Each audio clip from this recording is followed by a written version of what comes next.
Welcome back to my channel. আমি প্রণতি। কেমন আছো তোমরা সবাই? আশা করি তোমরা সবাই ভালো আছো, আর আমিও কিন্তু ভালো আছি। আমার নতুন একটা ব্লগে তোমাদের সবাইকে ওয়েলকাম। তো তোমরা ভিডিওটা স্কিপ না করে পুরো শেষ অবধি দেখো, আশা করি তোমাদের ভালো লাগবে। তবে ভিডিওটা কিন্তু আমি শুরু করেছিলাম একেবারে সন্ধ্যাবেলার থেকে, আর এরপরে কিন্তু আমি রেডি হয়ে গেছিলাম, তার কারণ আজ কিন্তু একটা গিফট আনতে যাচ্ছি। আর কিসের গিফট, কার জন্য, সেই সব কিন্তু একেবারে সারপ্রাইজ। তো তোমরা ভিডিওটা একেবারে স্কিপ করো না। তো আমি রেডি হয়ে গেছি, তবে আমার সাথে যে যাবে মানে আমার পার্টনার এখনো কিন্তু রেডি হয়নি, মানে আমার বোন আমাকে ভিডিওতে একটু হেল্প করে দিচ্ছিল। তো এরপরে চলো বোন রেডি হয়ে যাক, তারপরে কিন্তু আমরা বেরিয়ে যাব। আর আজকের গিফটটা কিন্তু আমি একা নিয়ে আসতে পারবো না, তার কারণেই কিন্তু বোনকে নিয়ে যাচ্ছি। গিফটটা অনেকটাই বড়। তো এরপরে দেখো বেশি দেরি না করে আমি আর বোন কিন্তু বেরিয়ে পড়েছি। আর আজ কিন্তু মেন রোড দিয়ে আর যাইনি, তার কারণ ওটা দিয়ে গেলে কিন্তু অনেকটা ঘুরেও যেতে হয়, প্লাস অনেক জ্যাম থাকে। তার জন্য বললাম যে এই শর্টকাট দিয়ে চলে যাই। আর এই শর্টকাট দিয়ে যেতে গেলে কিন্তু আমার দিদির বাড়ির সামনে দিয়ে যেতে হয়। আর আমরা যখন পার হয়ে যাচ্ছিলাম দেখলাম ভেতরে কিন্তু কাকা আছে, আর আমাদেরকে দেখে কিন্তু ডাক দিল।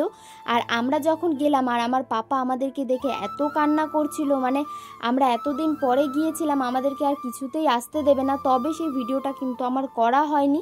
যাই হোক, এরপরে কিন্তু আমরা চলে এসেছিলাম সোজা মার্কেটে, কারণ যে গিফটটা আমি করতে দিয়েছি সেটা হচ্ছে মার্কেটে। তো এরপরে কিন্তু আমরা চলে এসেছিলাম দোকানে, বাট দোকানে কিন্তু একটু ভিড় ছিল, যার কারণে আমাদেরকে 5-10 মিনিট দাঁড়াতে হয়েছে। আর এখানে কিন্তু আমরা দিয়েছিলাম একটা ফটো ফ্রেম বানাতে, আর কার জন্য সেটা তোমাদেরকে এখন বলছি না, তোমরা ভিডিওটা কন্টিনিউ দেখো। তবে এখানে এসে আমি একটা ভুল করে দিয়েছিলাম, যে একটা স্লিপ দিয়েছিল সেই স্লিপটাই কিন্তু আমি আনতে ভুলে গেছিলাম। তবে দাদাটা আমাকে চেনে, তো আমাকে বললো যে ঠিক আছে স্লিপটা আর লাগবে না। তবে এখানে কিন্তু গিফটটা প্যাকিং করে দেয়নি, নর্মালি পেপার দিয়ে মুড়ে দিয়েছিল। তবে আমার ইচ্ছা ছিল আমি যখন গিফটটা দেব একেবারে প্যাকিং করে দেব। তো তাই কিন্তু আমি আর বোন মিলে চলে এসেছিলাম একটা গিফটের দোকানে এই ফটো ফ্রেমটাকে সুন্দর করে প্যাকিং করার জন্য। তারপরেই আমরা কিন্তু চলে এসেছিলাম ফুচকার দোকানে। তবে বোন এখানে ফুচকা খাচ্ছে, আমি বললাম যে আজকে আমার ফুচকা খেতে আর ইচ্ছা করছে না, যদিও আমার ফুচকা খেতে খুব একটা ভালো লাগে না। আর এরপরে কিন্তু বাড়ির সবার জন্যই আমরা প্যাকিং করিয়ে ফুচকা নিয়ে নিয়েছি। এরপরে বোন আর আমি মিলে কিন্তু সোজা চলে যাচ্ছিলাম বাড়িতে। আসার সময় যেহেতু শর্টকাট দিয়ে এসেছি, তবে যাওয়ার সময় আমরা ঠিক করলাম শর্টকাট দিয়ে আর যাবো না, মেন রোড দিয়েই যাই। তার কারণ আসার সময় পাপা কিন্তু আমাদেরকে দেখে অনেক কান্না করছিল, আর যাওয়ার সময় যদি আবারও দেখা হয়ে যায়, তাই কিন্তু বোন আর আমি ঠিক করলাম যে আর শর্টকাট দিয়ে যাব না, চল মেন রোড দিয়েই চলে যাই।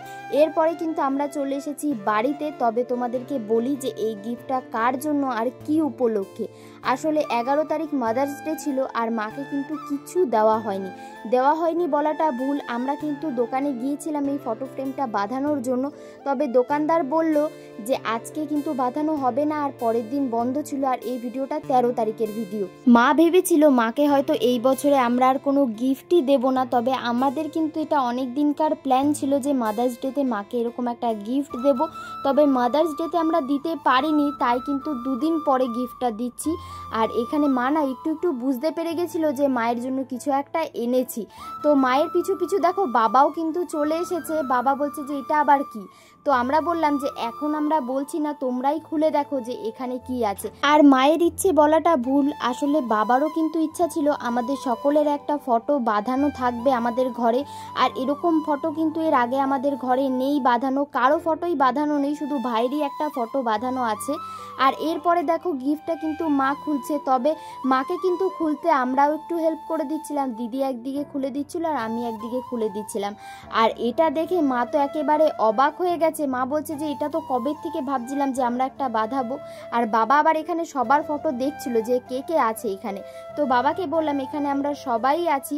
আর মা বলছিল যে কোথায় টানানো হবে। দেখো মায়ের কিন্তু ইচ্ছা ছিল এই পাশের দেওয়ালটাতে টানাবে, তবে আমরা কিন্তু ওই পাশের দেওয়ালে টানাইনি। আর কোথায় টানিয়েছি দেখাচ্ছি তোমাদেরকে।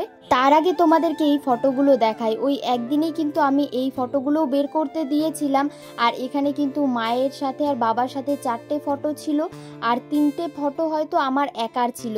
তো তোমরা কিন্তু জানিও যে তোমাদের কেমন লাগছে ফটোগুলো। তারপরে কিন্তু ফটোগুলো আমি এখানে ঢুকিয়ে রাখলাম। আর মা আমাকে কিন্তু ফুচকা খাওয়ার জন্য অনেকক্ষণ ধরে ডাকছে যে আয় একটা ফুচকা তুই খেয়ে যা।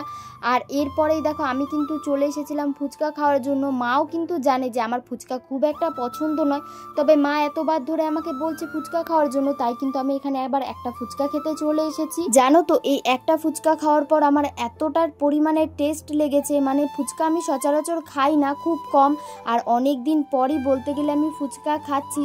আমার এতটা ভালো লেগেছে, মাকে আমি বললাম যে আমি আরও একটা ফুচকা খাবো, একটু সাইড করে রাখো। তো এরপরে কিন্তু আমি চলে এসেছিলাম ঘরে, আর এসে দেখলাম বাবা কিন্তু আমাদের যে ফটোটা সুন্দর করে দেওয়ালে টানিয়েও রেখেছে। তো তোমরা কিন্তু জানাবে যে আমাদের ঘরের এই ফটো ফ্রেমটা দেওয়ালে টানিয়ে দেখতে কিরকম লাগছে।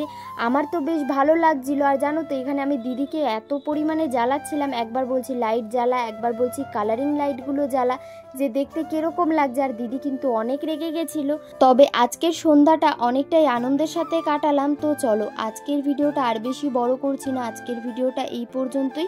তোমাদের যদি ভিডিওটা ভালো লাগে তো অবশ্যই like, comment, share and subscribe করে দেবে।